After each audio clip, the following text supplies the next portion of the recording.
Bismillah, alhamdulillah, wa salatu wa salamu ala rasulillah. Welcome to the show. It is the Iftar Drive with your host, Yunus Kawanga, pushing us from now until our Iftar time for today. Alhamdulillah, it is day 22 of Ramadan 2026, coinciding with the Hijri date of 1447. As we all know that our show looks at the different communities in the world celebrating Ramadan and see how it is with them in terms of the culture, the traditions, etc. And joining me on the first discussion of the day regarding the Zimbabwean community is Dr. Jameel Asani. Dr. Jameel, assalamu alaikum wa rahmatullah and welcome to Salam Media. Wa alaikum salam wa rahmatullahi wa barakatuh. Thank you for the welcome. Yeah. No, jazakumullah to you actually for joining us. It's a wonderful pleasure for us to learn more about the Zimbabwean Muslim community.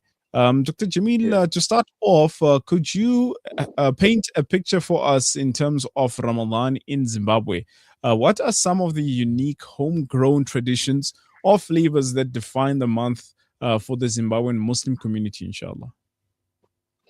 Yes, so for the Zimbabwean Muslim community, generally, we are saying that if you look at the family structures, you have children being trained to fast from maybe the age of 4.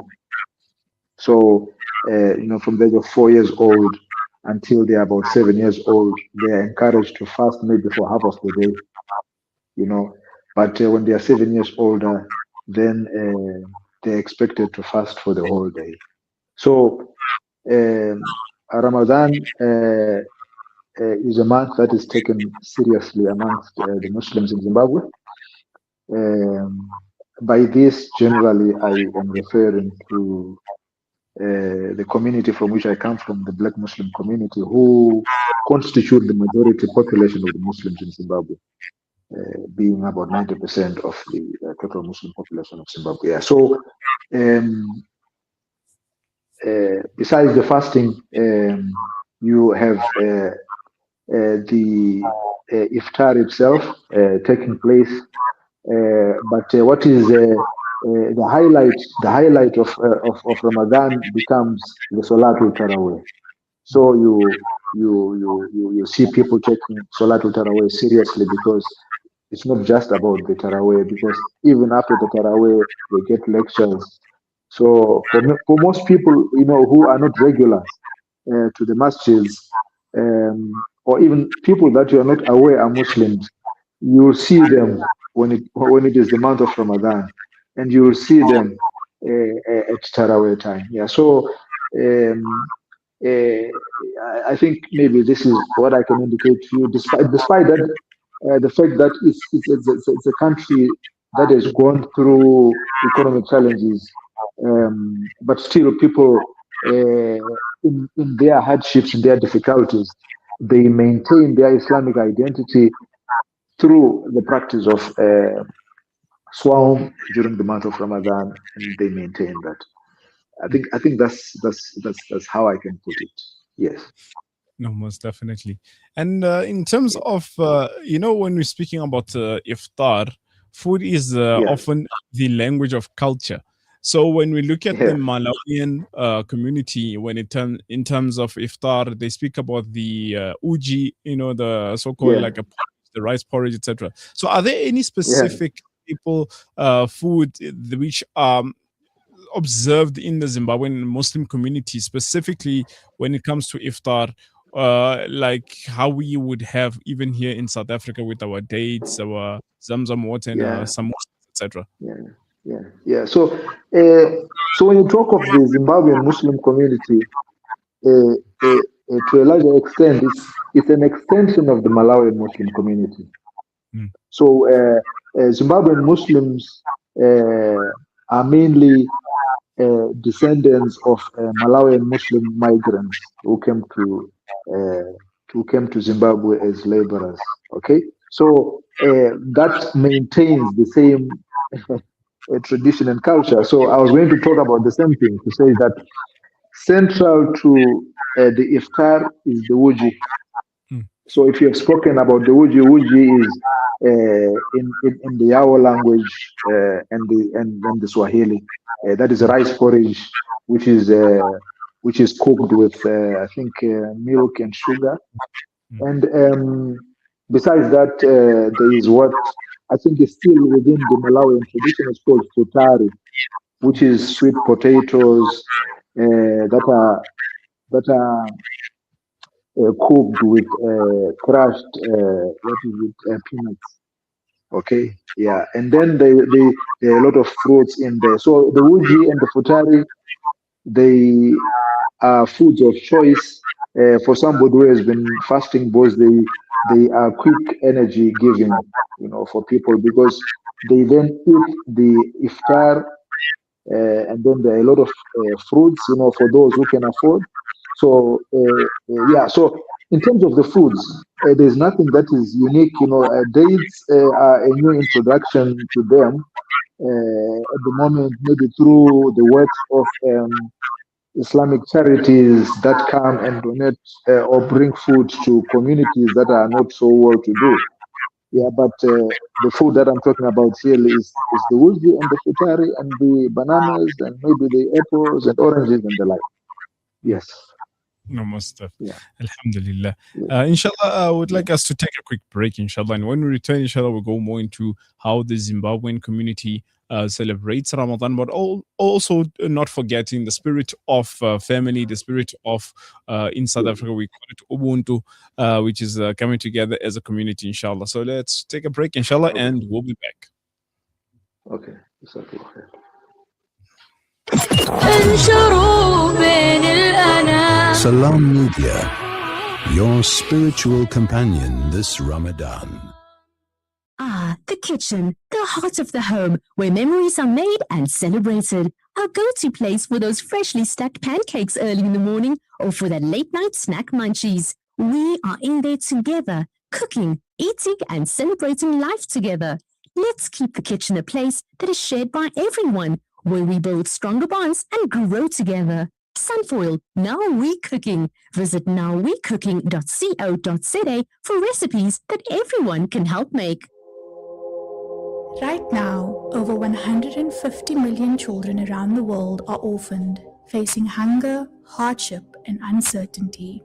With Islamic Relief's Orphan Sponsorship Program, you can provide a child with access to education, nutritious food, essential healthcare, and a safe home. Your sponsorship is not just support, it's hope, security, and a brighter future. Be the reason an orphan child smiles again. Sponsor an orphan today with Islamic Relief. Freedom Stationery supply Marlin and Marlin Kids pens to me and my school friends. They supply just about everything we need to help us get a better education, from books to files to rulers. In fact, any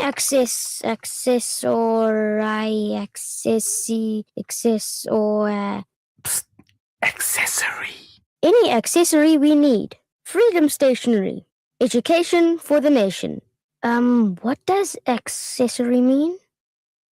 Discover the Africa of your dreams and surround yourself with her spectacular beauty. Relax beneath her serene sunsets and explore wildlife at its natural best. It's where the pride of Africa comes together. The Kwantu Private Game Reserve. Get to know the Big Five or cruise on an elephant safari game drive. Interact with lion and tiger cubs and enjoy world-class halal cuisine while we pamper you during your 5-star stay. Indulge in the true African experience. For reservations, call now on 042-203-1400 or visit kwantu.co.za.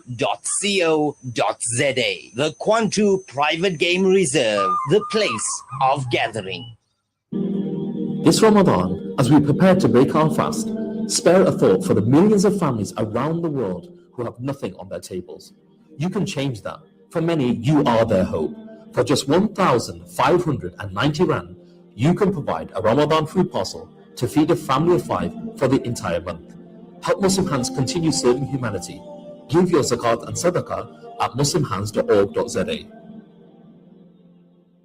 Valley's Motor Spares. We supply motor spares and accessories for all makes and models of motor cars, LDVs, buckies, trucks, and earth-moving equipment. We deliver on time, every time. Please contact us via WhatsApp on 014-592-0925 or call 014-592-0925 or visit 28 Zenderling Street, Rustenburg. Remember the name, Valley's Motor Spares. You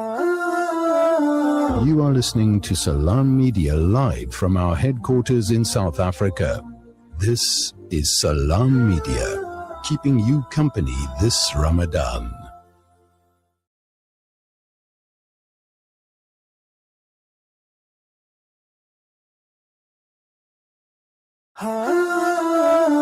You are listening to Salam Media live from our headquarters in South Africa.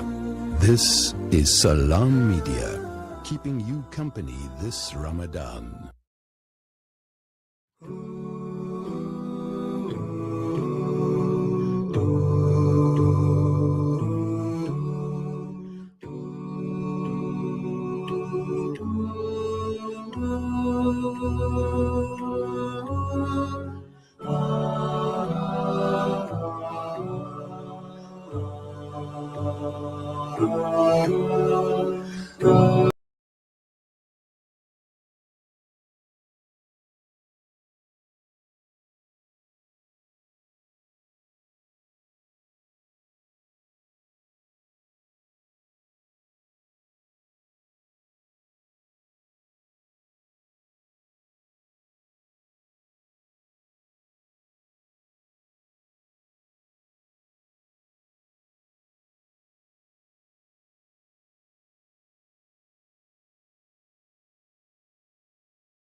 Salam Media live from our headquarters in South Africa.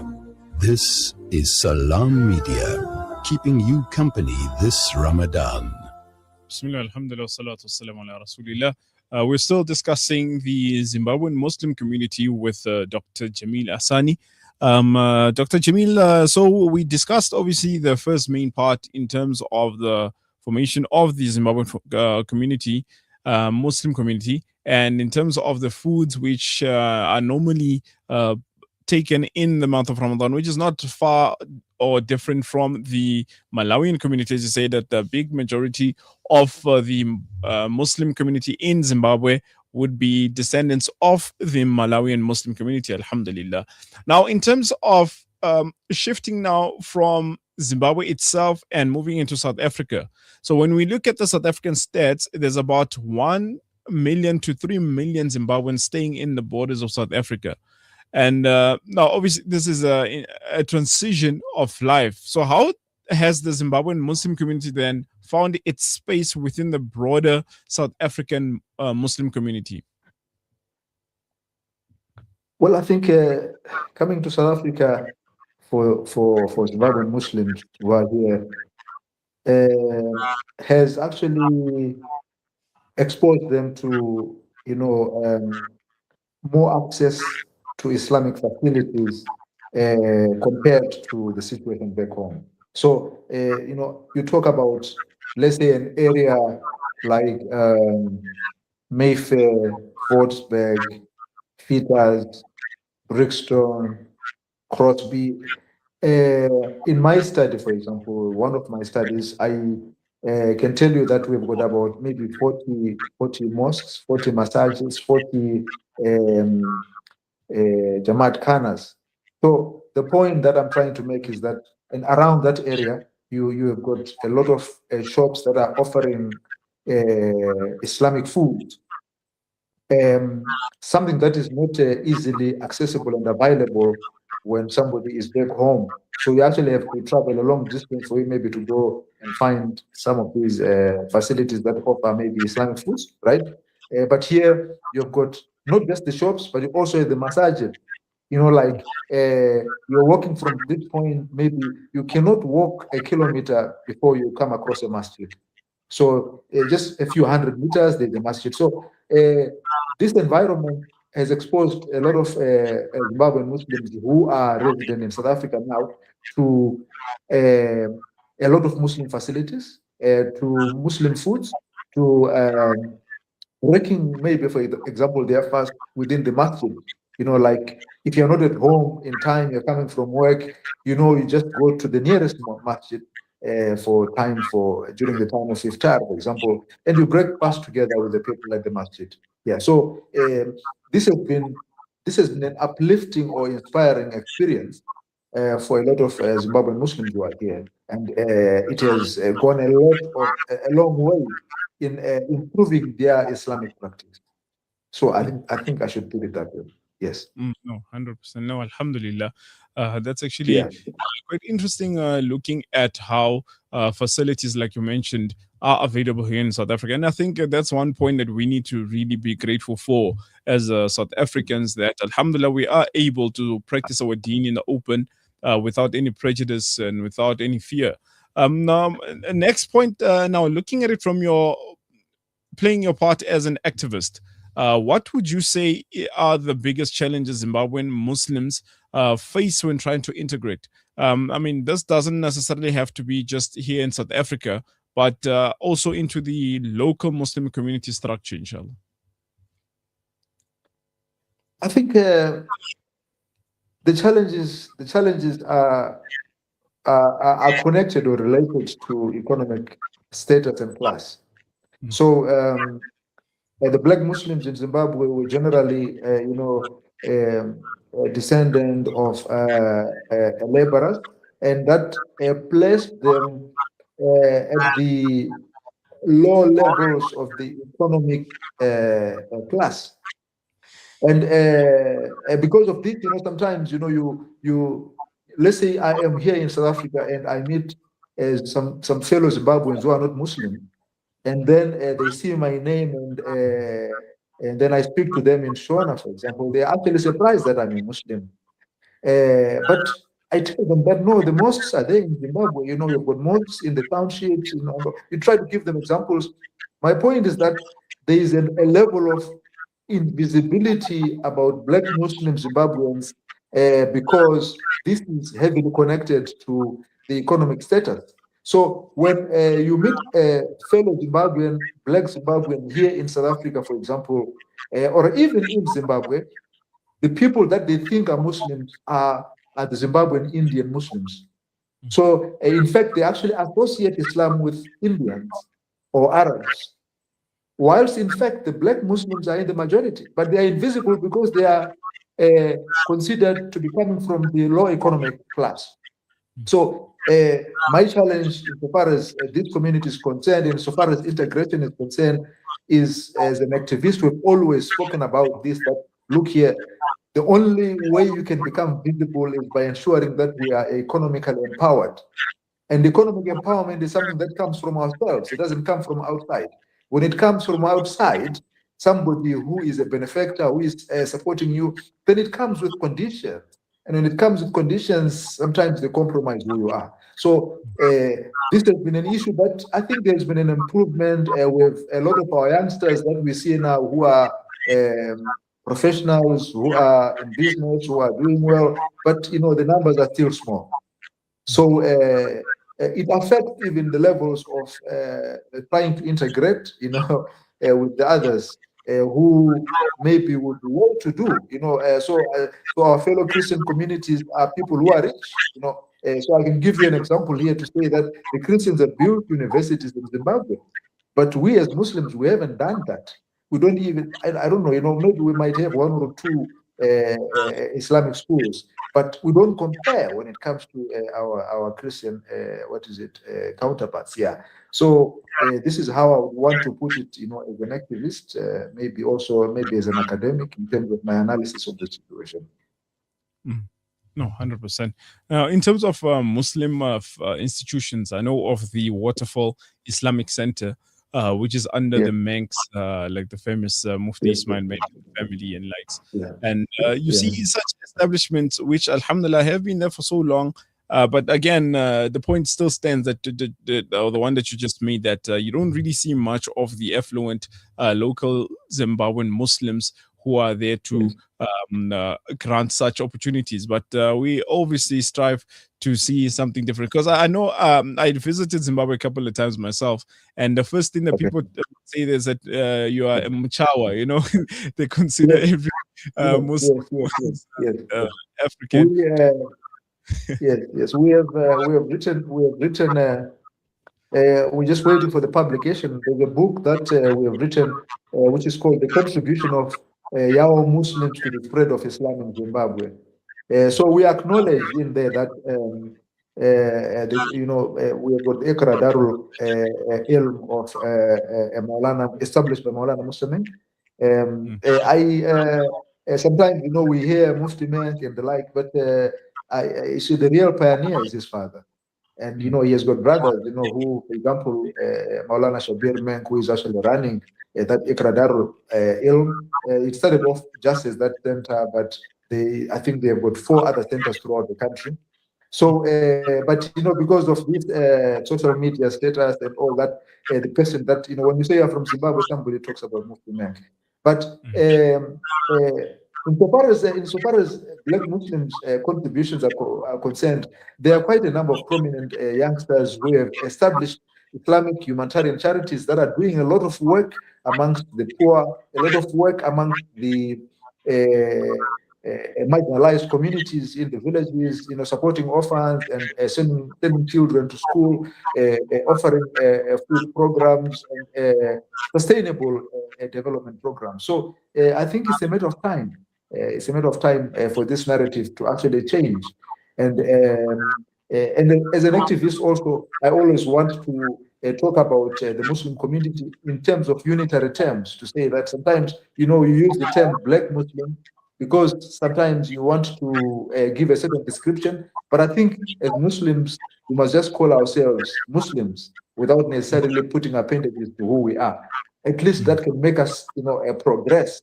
Because this thing of silos, of saying I'm a Black Muslim, I'm Indian Muslim, sometimes it has separated us instead of bringing us together. No, 100%. Dr. Jameel, Jazakumullah khairah for your time. I think we would need another session to go deeper into the understanding of the spreading of Islam in Zimbabwe, especially from the inception. You spoke about the influence of the Yao Muslims in the spread of Islam in Zimbabwe. But we all, for those who don't know, actually, is that Islam in Zimbabwe actually was way before, as close to the 10th century, same as how Mozambique had influence from the Muslim merchants. But inshallah, this is will be a topic for another day. But Jazakumullah khairah for really shedding some light to us and letting us know more about this Muslim community. And would really love to have you again, inshallah, in the near future. Jazakumullah khair. Wa iyaakum. Assalamu alaikum. Wa alaikum assalam wa rahmatullahi wa barakatuh. That's Dr. Jameel Asani discussing with us in terms of the Muslim Mosaic, which is now involving the Zimbabwean Muslim community. We'll be taking a adhan break, inshallah. Then after that, we'll go to our Dawah segment for the day, inshallah ta'ala. Today, we're looking at the Ikhwan Care Center again to have a proper discussion this time. Last time, we just had some few glitches here and there, but alhamdulillah, this time, we do have a good, clear connection, inshallah ta'ala. So let's go for the adhan break, and thereafter, we'll come back for the Dawah segment, inshallah.